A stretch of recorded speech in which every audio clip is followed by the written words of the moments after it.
RSS प्रमुख मोहन भागवत पहुंचे मस्जिद। देश में चल रहे धर्म दंगल और नाजुक हालातों को देखते हुए बीजेपी पार्टी की रीढ़ की हड्डी कहलाने वाली आरएसएस यानी राष्ट्रीय स्वयंसेवक संघ के राष्ट्रीय अध्यक्ष मोहन भागवत ने दिल्ली में रहे ऑल इंडिया इमाम ऑर्गेनाइजेशन के जिम्मेदार इमाम उमर अहमद इलियासी के साथ कई घंटों तक मस्जिद के एक बंद कमरे में बातचीत की गई।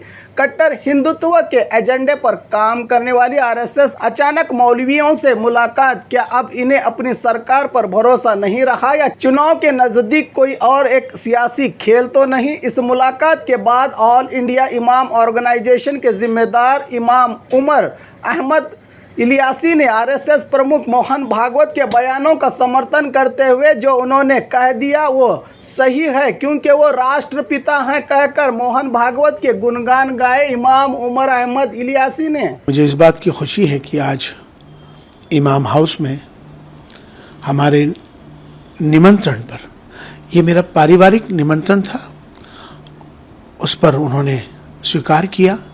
मुझे इसकी खुशी है।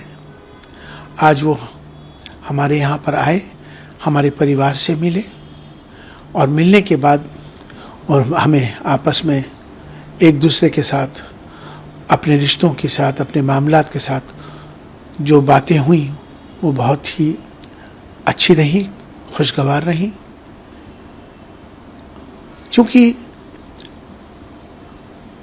पहली मर्तबा वो किसी मस्जिद में आए हैं।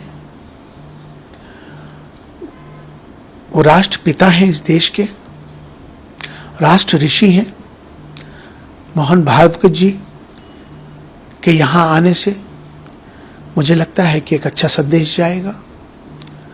क्योंकि हमारे सबके धर्म ज़रूर अलग हो सकते हैं, हमारी सबकी इबादत करने के तरीके ज़रूर अलग हो सकते हैं, हमारी परंपराएं ज़रूर अलग हो सकती हैं, लेकिन हमारा जो सबसे बड़ा धर्म है वो इंसान का है और इंसानियत का है। भारत में रहते हैं, हम सब भारतीय हैं। आओ हम सब मिलकर भारत को मजबूत करें, भारतीयता को मजबूत करें। राष्ट्र सर्वोपरि है।